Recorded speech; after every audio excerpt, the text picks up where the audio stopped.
풍력발전단지가 추진되고 있는 가운데 5개 업체가 사업권을 둘러싸고 물밑 경쟁을 벌이고 있는 것으로 확인됐습니다.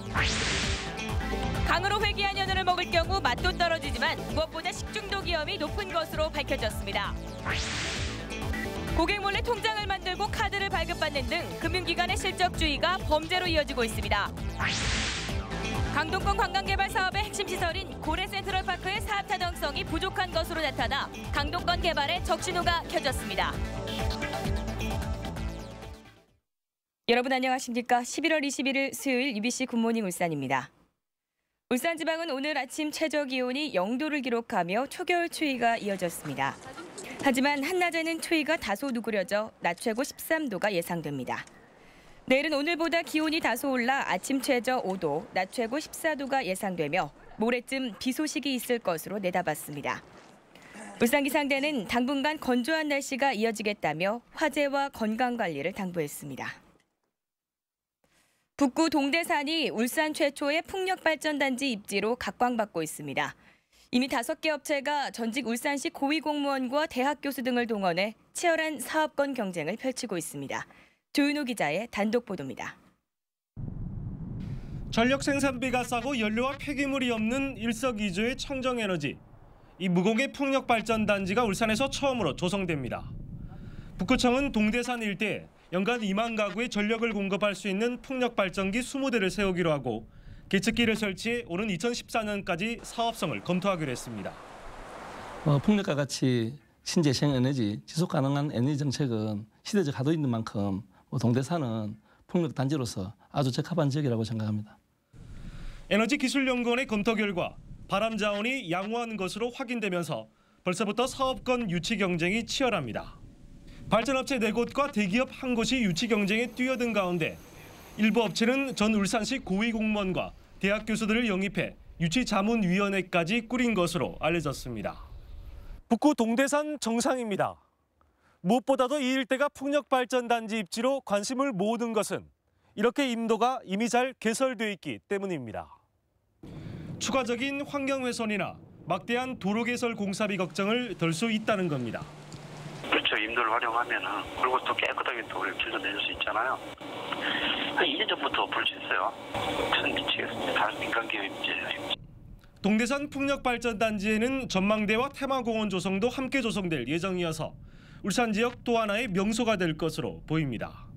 UBC 뉴스 조윤호입니다. 최근 회귀한 연어를 먹기 위해 불법 포획 가는 일이 잇따르고 있는데요. 민물 연어는 맛도 없지만 무엇보다 식중독 위험이 높다고 합니다. 윤경재 기자입니다. 태화강과 정자천까지 생태도시 울산으로 짝을 지어 회귀하고 있는 연어들. 하지만 잇따른 불법 포획으로 고향을 찾은 연어들이 순환을 겪고 있습니다. 대부분 먹기 위해 잡는 건데 많은 시민들도 식용에 대해 거부감이 없습니다. 바다에서 올라오기 때문에 먹어서 안 된다, 야. 바다 고기니까. 연어 어차피 팔고 수입도 많이 해갖고 먹는데 여기 태화강이 이제 그만큼 깨끗해졌다고 생각하니까 먹어도 된다고 생각하시는. 하지만 민물로 회귀하는 연어는 맛이 떨어져 식용으로 적합하지 않습니다.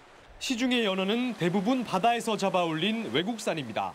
연어가 깊고 넓은 바닷물에서 있을 때보다 얕은 강으로 올라오게 되면 아무래도 살의 탄력성이 떨어지면서 맛도 떨어지고.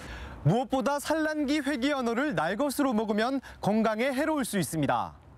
회귀하는 연어는 먹이를 먹지 않고 지방을 태우며 이동하는데 기름기가 많아 탈이 날 우려가 높습니다. 특히 바다에서 민물로 환경이 변하면서 각종 기생충에 감염돼 식중독을 유발할 수 있습니다. 민물연에는 기생충 감염들이 많은데 이런 기생충들이 날 것으로 먹은 분들에게 복통이나 설사를 유발할 수 있기 때문에 울산으로 돌아온 소중한 회귀연어. 잡지 않고 눈으로 즐기는 것이 울산의 생태계는 물론 자신의 건강도 지키는 길입니다. UBC 뉴스 윤경재입니다.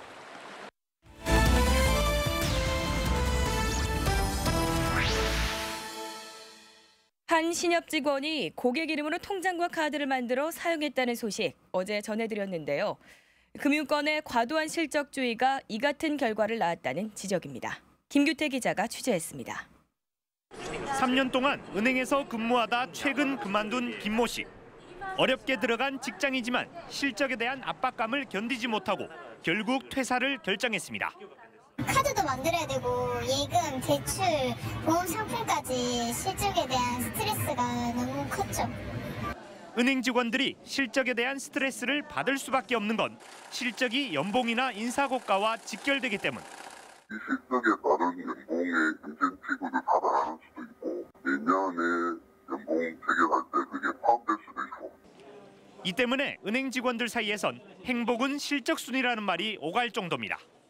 문제는 은행들의 이 같은 실적주의가 범죄로 이어질 수 있다는 겁니다. 이번에 문제가 된 신입 직원도 실적을 올리기 위해 고교동창 명의로 통장과 카드를 발급했다 들통이 났고, 지난해에도 한 시중은행이 고객 몰래 통장을 개설해 돈을 거래했다 적발되기도 했습니다. 통장을 만들면 도장을 찍어야 되지 않습니까? 도장을 우리가 판 거죠. 이처럼 금융권의 실적주의가 수많은 부작용을 낳고 있지만 현실적으로 마땅히 제재할 방법도 없습니다. 실적 할당 가능하지 마십시오 이렇게 공고를 하는데 법적 권한 제한은 없습니다. 은행법에서도 은행의 경영 자율성을 존중하도록 되어 있습니다. 이른바 신의 직장으로 불리고 있지만 과도한 실적주의가 금융권 종사자는 물론 고객에게까지 피해를 입히고 있습니다. UBC 뉴스 김규태입니다. 식수원인 대곡댐 상류 지역 하천 주변에서 폐기물 소각이 무분별하게 이루어지고 있습니다. 불완전 연소된 쓰레기에서 발생한 발암성 물질로 식수원이 오염되지 않을까 우려됩니다. 이다루 기자가 취재했습니다. 식수원인 울주군 대곡댐 상류 지역 하천입니다. 폐비닐과 폐형광 등 같은 각종 폐기물이 시커멓게 걸려 있습니다. 이처럼 식수원 주변에서 무분별하게 소각 행위가 행해지고 있지만 단속은 제대로 이루어지지 않고 있습니다. 인근 하천변에도 주민들이 영농자재와 생활 쓰레기를 태운 흔적이 곳곳에 남아 있습니다. 휴지 같은 거 이제 일상생활에 사용하는 라면 같은 거 먹고 그래서 찌그러지죠. 문제는 이렇게 폐기물을 태우면 불완전 연소로 발생한 벤조피렌 등 발암성 물질이 식수원으로 유입될 가능성이 크다는 겁니다. 벤조피렌은 피부 접촉 시 유두종과 암, 돌연변이를 일으키는 1급 발암성 물질입니다. 실제 유니스트의 조사에서도 대곡댐과 사연댐 등 상수원에서 발암성 물질이 포함된 다환 방향족 탄화수소가 검출된 바 있습니다. 연소하는 과정에서 벤조피렌 등 발암성 물질이 충분히 배출될 수 있기 때문에 여기에 대한 관리를 철저하게 해야 합니다. 상수원 보호구역의 무단 소각 행위로 식수원이 오염되면서 시민들의 건강이 위협받고 있습니다. UBC 뉴스 이다루입니다. 울산의 40, 50대 가구 10곳 중 4곳가량은 혼자 사는 1인 가구인 것으로 조사됐습니다. 기러기 아빠가 많다는 얘긴데 가족이 함께 살 수 있도록 정주 여건 개선이 필요하다는 지적이 나오고 있습니다. 김익현 기자입니다. 울산 신화학실용화센터에 근무하는 박종목 박사는 이른바 울산 총각입니다. 자신은 직장 때문에 울산에 살지만 가족들은 오랫동안 터를 잡고 살아온 대전에 머물고 있습니다. 저기 수도권이나 대전 지역 뭐 이런 거하고 비교한다면 그 문화시설 문제라든가 뭐 여러 가지 편의시설 이런 측면에서 좀 아직은 조금 열악하다 그런 느낌이 있기 때문에 울산의 1인 가구 비율은 7대 도시 중 가장 낮지만 박 박사와 같은 40, 50대 1인 가구 비율은 전국 최고입니다. 남성 1인 가구 비율 역시 많은 공장과 큰 공항, 항만까지 있는 인천보다 높았습니다. 기혼자 1인 가구 비율도 광주와 대전을 제치고 전국 1위입니다. 직장을 찾아 울산으로 온 기러기 가장이 많은 게 가장 큰 이유인데 사회 문제가 될 수 있습니다. 이제 은퇴가 시작이 된다면 이분들의 어떤 그 사회적인 상호작용이라든지 상호 부양의 문제, 심리적인 문제 그리고 여러 가지 경제적인 문제로 발생할 수도 있겠다. 단기적으로는 1인 주거 공간이나 싱글 산업, 소비 형태 변화에 따른 대비가 필요한 상태. 하지만 장기적으로는 혼자 오는 울산이 아니라 가족과 함께 오는 울산을 만들기 위해 교육과 의료 분야 등 정주 여건을 개선하는 노력이 필요한 실정입니다. UBC 뉴스 김익현입니다. 다음은 경제계 소식 알아보는 경제 이모저모입니다. 호남석유화학이 울산에 본사를 둔 KP케미칼을 다음 달 27일 흡수 합병한다고 공시했습니다. 이번 합병으로 KP케미칼은 사명이 롯데케미칼로 바뀌고 본사도 울산에서 서울로 옮겨갈 전망입니다. 삼성정밀화학이 계열회사인 삼성석유화학에 50억 원 규모의 자산을 양도했다고 공시했습니다. 삼성정밀화학은 운행 정지된 개미산 생산 설비를 매각한 것으로 50억 원의 현금이 유입됐다고 밝혔습니다. LG생활건강 울산공장이 환경부로부터 녹색기업으로 지정받았습니다. 지정기간은 지난 8일부터 오는 2015년 11월 7일까지이며 이번 공시는 해당 공장에 대한 기존 녹색기업 지정기간이 만기된 데 따른 것입니다. 현대백화점이 서울 암사동 그룹인재개발원에서 현대백화점 그룹기업대학을 출범시켰습니다. 직원과 채용 예정자 교육을 위해 설립된 현대백화점 기업대학은 현대유통대학교와 대학원으로 운영됩니다. 김봉만 교육감의 행정사무감사 출석을 두고 시의회 교육위원회와 시교육청이 신경전을 벌이고 있습니다. 교육위원회는 김봉만 교육감이 지난 15일에 이어 오늘까지 두 차례나 행정사무감사에 출석하지 않을 경우 시의회의 과태료 의결과 주민 소환 등 모든 제재 조치를 검토하겠다고 밝혔습니다.